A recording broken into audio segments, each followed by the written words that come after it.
안녕하세요 여러분, 해피널스 이수아입니다. 네, 오늘은 요양병원에서의 전동시 인수인계에 대해서 여러분들께 간단하게 팁을 드리고자 합니다. 어, 요양병원은 급성기 병원과는 조금 다르죠. 예. 어쨌든 환자들이 장기간 입원하고 있는 환자들이 좀 많이 있으시고요. 또 요양병원은 그 일상생활 수행 능력에 관련된 그런 기록들이 들어가고 있기 때문에 전동 기록지에 관련된 부분들도 일반적인 어떤 전동 기록지랑 조금 양식이 다르기도 한데요. 오늘 그것에 관련된 팁을 여러분께 드리고자 합니다. 여러분 시작하기 전에 좋아요, 구독 눌러주시면 감사하겠습니다.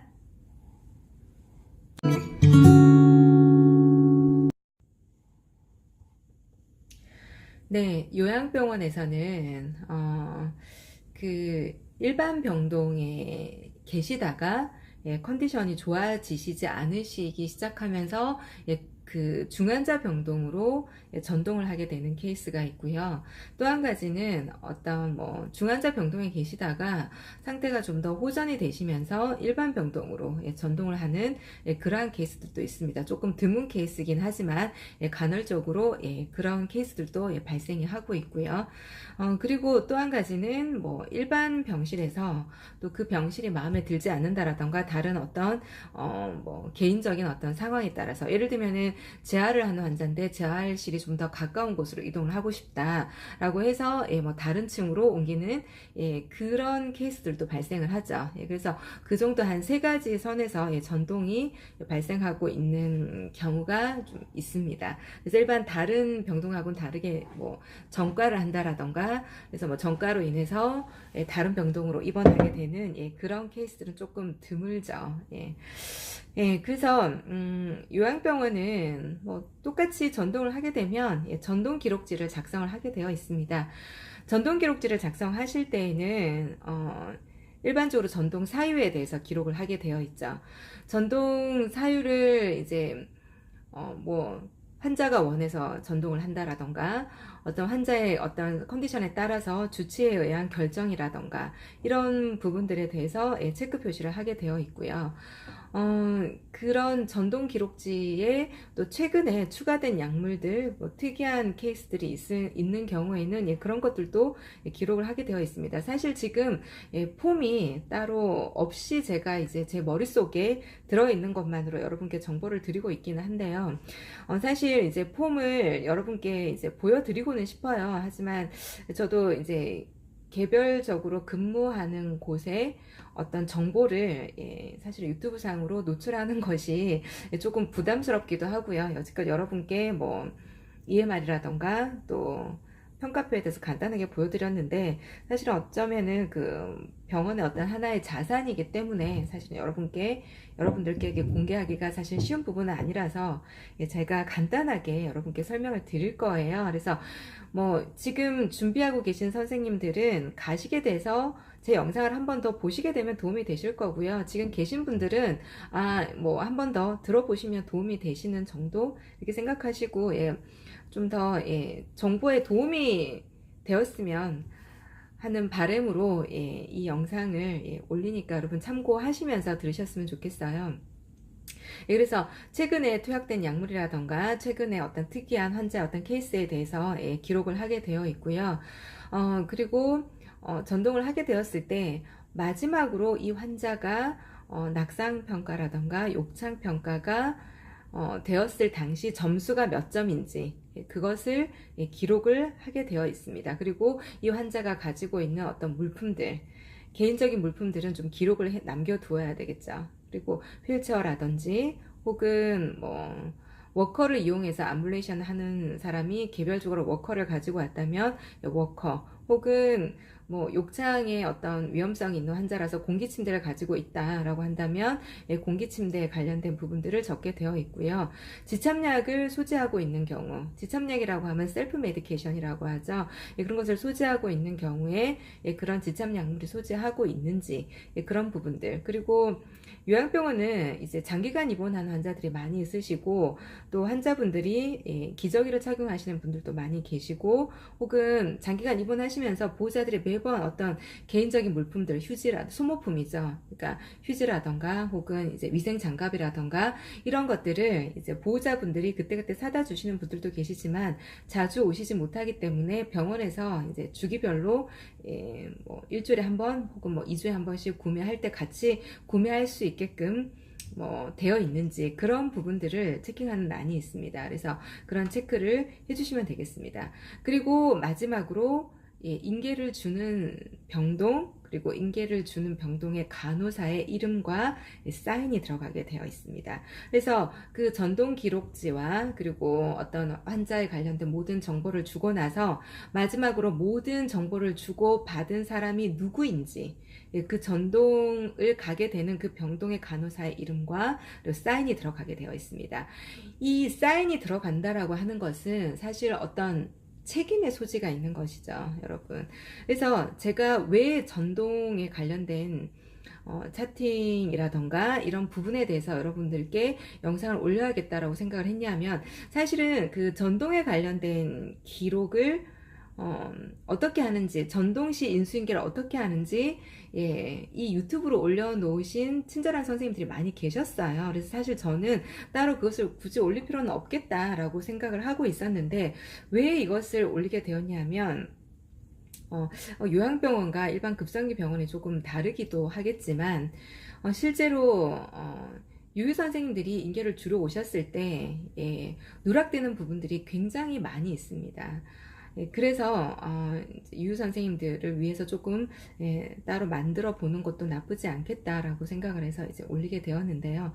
일단 전동 기록지는 이렇게 제가 말씀드린 내용들을 이렇게 올리게끔 되어 있어요. 그래서 여러분들 메모가 필요하시다면 메모를 해 놓으시고요. 다음에 어떤 전동을 할 만한 그런 케이스가 발생이 될 때 제 영상을 한 번 더 돌려보시면서 그 병원에 맞는 또 그 폼이 또 따로 있을 거예요. 근데 보통 주로 비슷합니다. 전동을 올리게 된 이유, 그다음에 최근 투약 약물, 그리고 이 환자가 가지고 있는 물품들, 그리고 최근에 어떤 변동이 있었는지, 그리고 낙상평가와 욕창평가가 마지막에 언제 이루어졌고 그 점수가 몇 점이었는지, 그리고 사인을 입력하고 환자의 물품들 개인 구매를 하는 것인지 또 본원에서 구매를 하는 것인지 이런 것들을 기록하게 되어 있죠. 자, 이렇게 전동 기록지는 이런 양식으로 기록을 하게 되어 있고요. 실제로 전동을 가서 인계를 어떻게 주는 것인가 라는 것을 우리가 좀 알고 계셔야 되겠죠. 일단은 전동을 하게 되면 이제 보호자와 주치의가 서로 연락을 하게 되고 면담을 하게 됩니다. 그래서 전동이 결정이 나게 되면 이렇게 전동 간호 기록지를 하시게 되고요. 전동에 필요한 모든 것들을 다 인계할 준비를 해서 환자를 모시고 가시면서 인계를 주시게끔 되어 있죠. 보통 이제 이렇게 전동 기록지를 기록해서 입력을 해야 되고요. 그리고 또 한 가지는 만약에 이 환자가 DNR이다. DNR이 아니다에 관련된 것도 우리가 인계를 주어야 됩니다. 그리고 이 환자가 예를 들면은 치매가 너무 심해서 뭐 선망 증상이라던가 이 환자가 뭐 L튜브를 끼고 있다라던가 혹은 산소를 하고 있는데 혹은 2층이 너무 심해서 온몸을 긁는 것이 너무 심해서 어떤 장갑 보호대를 하고 있을 경우 그런 신체 보호대 관련된 동의서가 있는지 그런 것들을 한 번 더 확인을 하시고 그 서류들을 다시 한 번 더 확인하는 작업, 그 서류를 보시는 과정에서 이 동의서가 어떻게 해서 동의서를 받게 되었는지, 환자가 직접 동의서를 적었는지, 혹은 환자의 어떤 인지장애로 인해서 보호자가 대신 적게 되었는지 체크하는 란이 있습니다. 그래서 그런 것들도 체크를 하게끔 되어 있고요. 그래서 이런 이제 이 환자가 가지고 있는 어떤 서류들에 대해서 다 제대로 준비가 되어 있는지를 확인하셔야 되겠죠. 그리고 제가 아까 전동 기록지에 마지막으로 낙상평가와 욕창평가를 하게 된 경우 그게 언제인지 그 점수가 몇 점인지라는 것을 기록한다라고 했죠. 그러면 이것과 동시에 해야 되는 것이 무엇입니까? 바로 낙상 예방 활동 기록지와 욕창 예방 활동 기록지를 매일마다 기록하게 되어 있습니다. 그래서 고위험군인 경우에는 매 듀티마다 그 체크리스트에 체크를 하시고 그 듀티에 그 간호사가 이름을 적고 사인을 하게 되어 있고요. 그리고 뭐 저위험군이나 정상인 경우에는 하루에 한 번만 체크를 하셔도 되고 정상인 경우에는 하지 않는 경우도 있습니다. 예, 이러한 체크리스트가 사실은 데일리로 이루어져야 하는데 사실은 그거를 눈으로만 체크하고 예, 체크리스트를 작성하지 못할 때가 있어요. 업무가 바쁘다 보면 예, 조금 미뤘다가 하는 경우인데 사실은 미뤘다가 하는 것은 잘못된 것이죠. 예, 데일리로 하셔야 되는데 예, 간혹 이런 것들이 예, 누락되어 있는 경우가 있습니다. 그런 데일리로 체크리스트가 제대로 이루어져 있는지 혹은 이 환자가 예를 들면 이게 중간에 밀려져 있는 경우에 뭘 확인하셔야 되냐면은 외박을 가 있었던 경우가 있습니다. 그러면 외박을 가 있는 동안에는 우리가 이 평가표에 어떤 관련된 그 낙상 고위험군이라던가 뭐라고 해야 되죠? 낙상 예방 활동 기록지라던가 욕창 예방 활동 기록지에 관련된 그 체크리스트를 예, 하지 않을 경우도 있죠. 예, 그럴 경우에는 예, 외박이라고 기록을 해 두셔야 됩니다. 그래서 이 환자가 외박을 간 적이 있는지 없는지 이런 것들을 예, 잘 체크해 주셔야 되겠죠. 예, 그리고 나서, 예, 이제는 그런 서류들이 제대로 다 준비가 되어 있으면, 예, 이제는, 인계를 주로 예, 가도 되겠습니까? 라고 얘기를 하고 인계를 주로 예, 가시면 되겠죠. 그런데 인계를 주로 가기 전에 또 한 가지 기억해야 될 것이 하나 있어요. 그것이 무엇이냐 하면은, 예, 이 원무과나 이 어떤 그 전산에 관련된 업무를 하는 부서, 담당하는 부서에 예, 전화를 하셔서 이 환자가 몇 호로 예, 전동을 가게 되니까 전산 이동을 해달라고 얘기를 해주셔야 되고요. 그리고 식당에도 연락을 해주셔야 되겠죠. 이 환자의 식사가 예, 식당에 따로 연락을 해주지 않게 되면 예, 누락이 되는 경우가 있습니다. 계속 전동을 갔는데 지금 현재 있는 병실로 밥이 내려오게 되면 환자가 밥대가 됐을 때 밥을 먹지 못하는 일이 발생이 될 수가 있겠죠. 그래서 식당에도 연락을 해 주셔야 되는 것이고요. 이 환자가 만약에 재활치료를 받고 있는 환자다라고 한다면 재활실에도 연락을 해 주시는 것을 잊지 않으셔야 됩니다. 그리고 나서 이제 간호사실에 이제 인계를 주로 서로 업무 시간을 맞춰서 인계를 주로 내려가셔야 되시겠죠. 예, 그래서 이게 뭐 그 인계를 주로 가실 때 예, 주로 인계를 주게 되는 것은 이제 이 환자의 상병명에 대해서 인계를 주셔야 되고요. 혹은 처음에 입원할 당시의 간호 히스토리나 혹은 뭐 환자의 그 주치의의 어떤 그 페이션트 차트라고 해서요. 입원 당시에 환자의 히스토리를 기록해 놓은 것이 있죠. 그래서 그것을 쭉 보시면서 인계 주기 전에 내가 한 번 더 훑어보는 것이 더 중요하겠죠. 시간이 된다면. 그래서 이 환자에 대해서 그런 입원 당시에 어떤 상태로 입원을 하게 되었고 뭐 이런 부분들을 인계를 주시면 됩니다. 그런데 중요한 거는 이 환자가 왜 일반 병동에서 중환자 병동으로 전동을 오게 되었는가, 그것이 더 중요하겠죠. 그래서 이런 문제점 때문에 전동을 오게 되었고 지금 현재 이런 간호 행위가 필요한데 일단은 일반 병동에서는 이렇게 이런 부분들이 부족해서 이제 중환자 병동을 옮기게 되었고 이런 부분들을 봐주시면 됩니다 라고 인계를 주시면 되겠죠. 그런데 이제 또 중요한 거 한 가지는 이 환자가 셀프 메디케이션을 가지고 있는지, 그리고 그 셀프 메디케이션에 마약이 포함되어 있는지, 그리고 마약이 포함되어 있다면 이 셀프 메디케이션에 어떤 마약 관리 대장이 필요하겠죠. 그래서 그 마약 관리 대장이 제대로 사인이 되어 있고 누락된 부분은 없는지 그런 것들을 제대로 확인하시고요. 그리고 셀프 메디케이션이 아니라 이제 본원약으로만 들어가고 있다라고 하면은 그 본원약이라 하면은 그 입원해 있는 병원 얘기하는 거죠. 그 입원해 있는 병원에서 어떤 약물이 투여되고 있는지 이런 것들을 제대로 잘 확인을 하셔서 그대로 카운트에 맞게끔 인계를 잘 주셔야 되겠죠. 그래서 마약을 만약에 인계를 받았다라고 한다면 그 마약은 반드시 금고에 보관을 해야 되는 것이고 매 듀티 때마다 혹은 그 투약될 때마다 확인을 하시고 사인을 하셔야 됩니다. 그것은 또 나중에 기회가 된다면 한번 또 마약 장부에 대해서 한번 얘기를 나눌 필요가 있을 것 같아요. 왜냐하면 사실은 이제 유 선생들이 이 마약 관리대장을 실수로 하는 경우가 굉장히 많아요. 그래서 기회가 된다면 그런 부분들도 한번 이야기를 나누는 시간을 가지도록 하겠습니다. 그리고 이제 그 전동을 갈 때 이제 아까 말씀드렸듯이 마약이 있다면 마약이 현재 얼마만큼 투여가 됐고 남아있는 마약이 얼마인지 이런 것들을 다 정확하게 인계를 주셔야 되겠습니다. 그리고 또 한 가지는 이 환자가 가지고 있는 물품들, 뭐 우리가 전동 기록지에 다 기록되어 있기도 하겠지만 거기에 기록하지 못하는 부분들에 관련된 부분들, 그리고 이 보호자, 주 보호자가 누구이고 혹은 그 주 보호자의 전화번호가 어떻게 되는지 기록해 놓은 부분들까지 정확하게 다 인계를 주셔야 되겠죠. 그래서 이러한 부분들을 제대로 인계를 주셔야 됩니다. 그래서 만약에 누락되어 있는 부분들을 뭐 인계를 주는 간호사가 잘 인지를 하고 있다. 그래서 이런 부분들이 지금 뭔가 잘못된 부분이 있는데 이것은 뭐 해결해서 저희가 다시 뭐 이렇게 돌려드리도록 하고 인계를 드리도록 하겠습니다 라고 이야기를 한다라면 뭔가 누락되어 있다라던가 에러난 부분들이 있다고 할지라도 서로 이해하고 그 업무가 차질이 없게끔 조금 도와주시면 되겠죠. 하지만 굉장히 업무가 바쁘게 병원이라는 곳은 돌아가고 있기 때문에 될 수 있으면 누락시키는 것이 없이 이미 전동 오기 전에 모든 것을 다 제대로 된 준비를 해서 내려주시는 것이 가장 중요하다라고 할 수가 있겠습니다.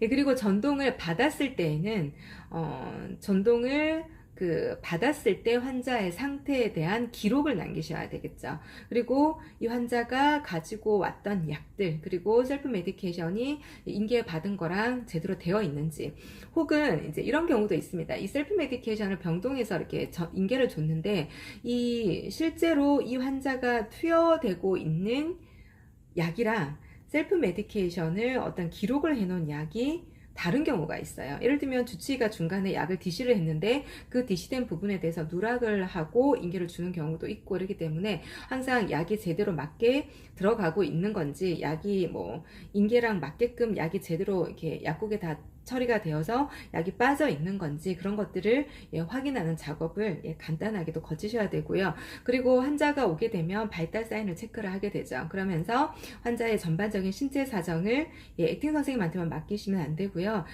그 차진 선생님도 한 번쯤은 환자의 전체적인 어떤 상태를 다 보시는 게 좋습니다. 근데 너무 업무가 바빠서 차진 선생님이 볼 수가 없다라고 한다면은 액팅 선생님이 보시고 이상이 있는 부분에 대해서는 차진 선생님한테 제대로 된 인계를 해주시면 되겠죠. 그리고 이제 이 환자를 사정을 하시면서 일반 병동에 계셨던 노인분들 같은 경우에는요, 보통 걸어 다니시는 경우가 좀 있으셨어요. 그런데 걸어 다니지만 어떤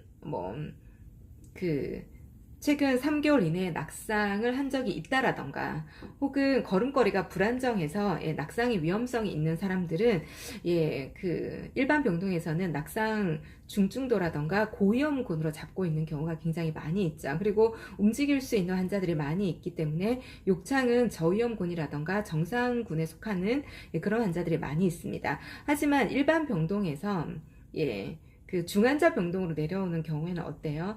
대부분의 환자가 아닌 경우도 있지만 대부분의 환자들이 기력이 떨어지고 컨디션이 좋지 않은 상태, 혹은 멘탈까지 떨어지는 그런 상태에서 전동을 오는 경우가 많기 때문에 움직일 수 없는 경우가 많이 있어요. 그런 경우에는 낙상이 고위험군이라기보다는 다시 재평가를 해보게 되면 저위험군으로 나오는 경우가 많이 있습니다. 그리고 움직일 수 없는 경우가 많기 때문에 스스로 체위 변경을 하지 못해서 욕창은 고위험군으로 변경되는 경우가 많아요. 그렇기 때문에 환자를 전동을 받게 되면은 그 전 병동에서 그 마지막으로 평가되었던 점수를 그대로 입력하시는 분들이 굉장히 많으세요. 사실은 그때 그렇게 하시면 안 되는 거죠. 사실은 컨디션이 떨어졌기 때문에 반드시 전동을 해서 왔을 때에는 다시 한번 낙상평가라던가 욕창평가를 하셔야 되고요. 이 환자가 진통제가 계속 투여되고 있는 환자라던가 혹은 마약성 진통제가 투여되고 있는 환자인 경우에는 통증평가도 다시 하셔야 되겠죠. 그리고 일반 병동에서는 이제 뭐 의식이 있다라던가 약간의 그 치매로 인해서 MMS의 점수가 조금 좋지 않게 나온 환자들 같은 경우에는 FPS로 통증평가를 하는 경우가 많이 있죠. 하지만 중환자 병동으로 내려오는 경우에는 FPS 정도도 되지 않는 경우가 많이 있어요. FPS라고 하는 것은 우리가 바스는 대부분 많이 아시죠. 버발로 1에서 10까지 통증을 평가했을 때 이 통증이 어느 정도 해당됩니까? 그러면은 멘탈이 정상이신 분들은 뭐 6, 7 이렇게 표현을 하실 수가 있죠. 하지만 약간의 MMS의 점수가 약간 좋지 않은 경우에는 환자분들이 그것을 뭐 정확하게 1에서 10까지의 어떤 정확한 평균을 내기가 어렵기 때문에 그 FPS라고 해서 페이셜 그림을 보고 그 그림을 해당되는 것을 짚는 거죠. 그런 어떤 인상 찡그리고 있는 그림에 해당되는 것을 짚어내는 경우가 있어요. 하지만 중환자 병동에서 내려왔을 그 당시에 멘탈이 떨어진다라던가 의식 저하가 있는 경우에는 그것이 어렵죠. 그럴 때는 이 사람이 이제 통증 평가를 어떻게 하냐면은 플락이라고 해서요. FLACC, 그 페이스, 레그, 그 다음에 액티버티, 그 다음에 크라이, 그리고 마지막 C가 기억이 나지가 않는데 다음에 이건 제가 한 번 더 알아보고 여러분께 정보를 드리도록 하겠습니다. 이렇게 플락으로 해서 이렇게 점수를 매기는 그런 통증 평가가 있어요. 이제 중환자 병동으로 내려오시게 되면 대부분 플락으로 말로 표현을 할 수가 없기 때문에 플락으로 통증 평가가 바뀌게 되는 것이죠. 그래서 통증 평가도 정확하게 사정을 하는 것이 중요합니다. 그리고 욕창이 이미 의식 저하가 있는 상태에서 인계를 혹시 욕창이 없다라고 해서 인계를 받았다고 해서 이제 그것만 우리가 믿어서는 안 되고요. 우리가 한 번 더 환자의 어떤 사정을 해봐야 합니다. 의식 저하가 있어서 계속 한 자세로 똑바로 누워있는 시간이 혹시라도 길어졌다라고 한다면 환자의 피부 상태는 바뀔 수가 있기 때문이죠. 짧은 시간 안에도. 그럴 경우에는 한 번 더 욕창 사정을 하셔서 제대로 된 환자 평가를 하시는 것이 중요하죠. 그리고 그래서 환자에 관련된 그 평가에 관련된 것들을 다 기록하시고 차팅을 남겨두시면 되겠습니다. 그래서 다른 병동에서 인계를 받았던 것과 내가 환자를 사정을 해서 인계를 줄 것들을 다 통합을 해서 다음 듀티 때 이 환자를 다음 듀티가 제대로 볼 수 있게끔 그걸 다 통합을 해서 인계를 주시면 되겠죠. 사실은 이 전동 기록지 혹은 전동시의 인수인계는 굉장히 단순해요. 그런데 누락시키는 부분들이 생각보다 굉장히 많이 있더라고요. 근데 이게 어떻게 보면 좀 뭐 근무를 한 횟수가 오래되었다라고 해서 누락시키지 않는 건 아니더라고요. 그러니까 내가 어떻게 환자를 사정하느냐, 어떻게 환자를 보느냐라는 것은 여러분 좀 더 적극적으로 보시는 습관을 들이시는 게 중요해요. 그리고 이 병원에서 어떤 식의 폼의 양식을 쓰는지, 그리고 이 폼을 쓰는데 그냥 이 병원에서 이런 병원의 양식을 쓰나 보다라고 그냥 그렇게 건너뛰지 마시고요. 이런 양식이 왜 나오게 되었을까? 왜 이런 양식을 쓰게 되었을까? 다른 병원에서는 어떻게 쓰게 되는 것일까? 조금 더 우리가 한 번 더 생각해 볼 수 있는 그러한 잠깐의 시간을 가진다라면 우리가 환자를 사정하는 그런 보는 시야가 달라질 수밖에 없습니다. 그래서 사실 생각보다 전동시의 인계는 간단한데도 불구하고 특히 공백이 길으셨던 분들, 그리고 뭐 1년 미만 타 병원에 계시다가 또 뭐 병원을 이직해서 오셨던 분들, 그런 분들 경우에도 아직까지 전동시 인수인계가 잘 되지 않는 경우를 좀 볼 수가 있었어요. 그래서 혹시나 또 유유 선생님께 도움이 되지 않을까 해서 이 영상을 올리게 되었습니다. 네, 여러분 도움이 되시길 바라면서요. 오늘은 제가 영상을 올리는 장소가 좀 바뀌었는데요. 그래서 화질이라던가 또 음량이 조금 좋지 못할 수도 있을 것 같아요. 여러분 양해를 바라면서 마치도록 하겠습니다. 좋은 하루 보내세요. 여러분 감사합니다.